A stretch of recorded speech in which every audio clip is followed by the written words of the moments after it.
everyone. Today I'm going to show you how to make your own app the way we did ours.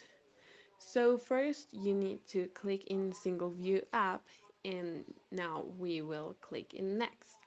This is the first part you need to do just to create your own app, and it will appear you product name, team, organization name, etc. And you just write the name. In everything we're going to write example just because we already have our app. So now we put next, finish, and create.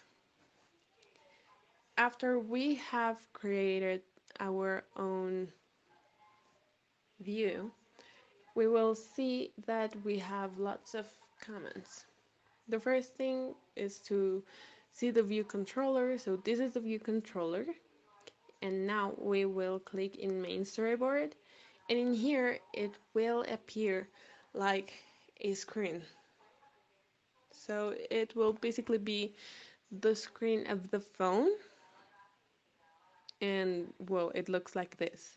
You can change the color, or you can basically design it yourself. So now we will, as you can see, we have to change colors to adapt any image, or just basically you can do anything. So moving on, if you click in here in library, you can see that it will appear like buttons, bar buttons, fixed space. We want to click in button, and if you want you can change the color, and again we will write example. So now we will leave it in here, and we want to go to the view controller. So here is where we will put it afterwards, but for now we will leave it like this. Now, if we click in this two arrows, or oh no, here, I'm sorry, we will see that we can have the phone and the view controller at the same time.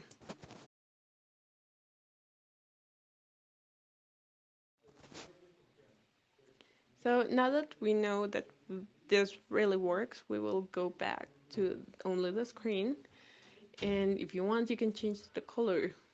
You can custom it, and you can put here in background, you can put it green, or maybe if you want blue. It just depends on you. That's all on you. So now what we want to do is to we want to go back here to the little circle, and we will search for slider. This can be used in games or in a quiz, and it can be used to measure a scale. So if you think it's better, or if you think it's worse, or just anything. So we won't use it for now. We won't use it at all. But if you want, you can use it. But we will search for image, and we will select the first one, and this is what will appear. So we have this, but for adding the image, we first need to have it in the desktop. So here it is, and we will add it. It will appear like this, as you can see. And now we will change the name again to example, so that it is easier for us to identify it. So we will click in the space where we want the image to go, and we will search for the image, and it will appear just like this. In this case, we wanted one of a dog because we love dogs. Who doesn't? So now we will again go back here, and we want to add text. If you want to add any text, you can do it. So here is where you can do it, and you can write a paragraph or just a sentence or whatever you feel like you need to. We will just write example, but if you want you can write a bigger sentence or anything. So now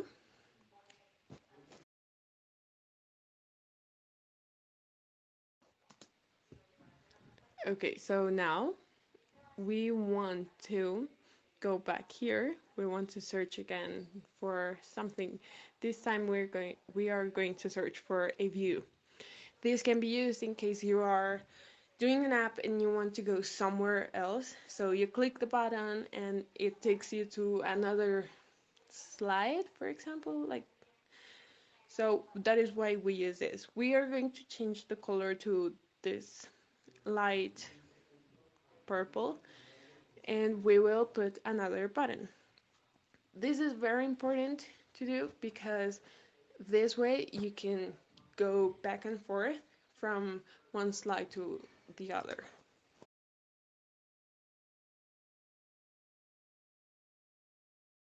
So now the next thing we're going to do is to place our buttons and just like program what they are going to do in our app. So first of all, we're going to program our second view right there, and we need to make sure that it is an outlet, and you can write any name you want. We wrote view 2, and then we just need to program our button that allow us to go to the second view. So now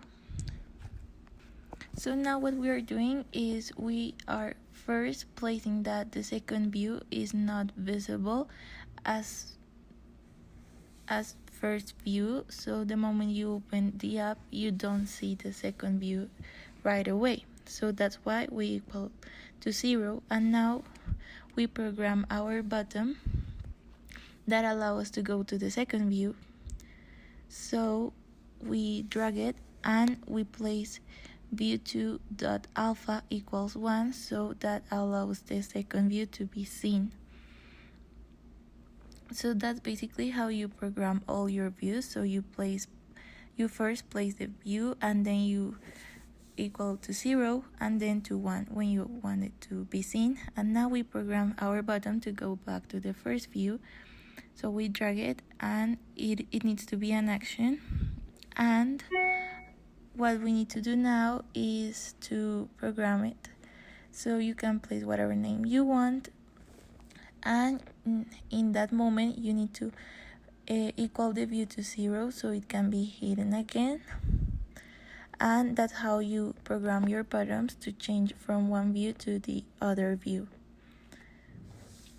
And with that, we will be done with this part of the app. You can do it how many times you want, depending on your necessities. Now we are going to run our app to see if this works, so you can see how you can prove if your programming works or not.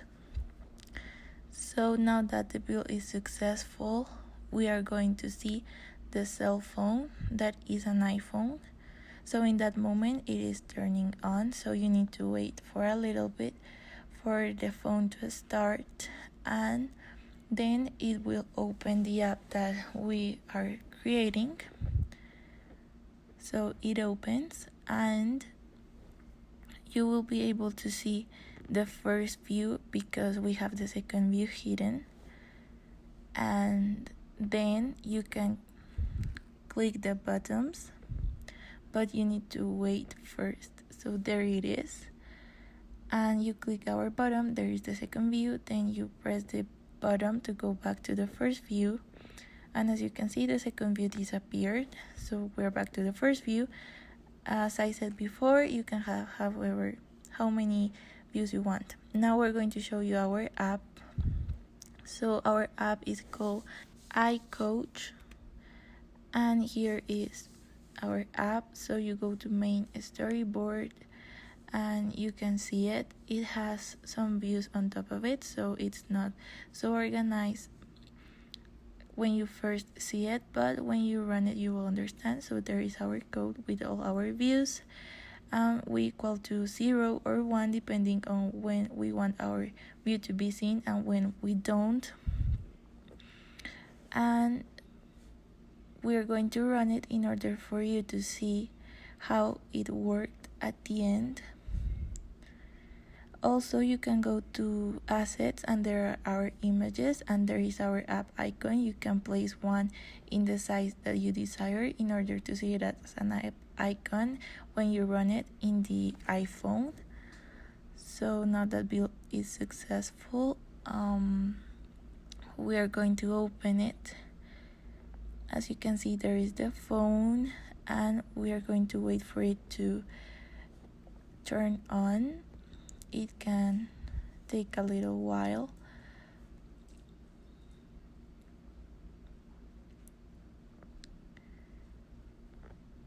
So you can see there the icon and then you wait for it to load and you will be seeing our first view that has the buttons to go to the other views. So when you place go, you can go to one view, and then when you place return, you go back to the first view, and so on. There is our image and that is our design. So this is our app.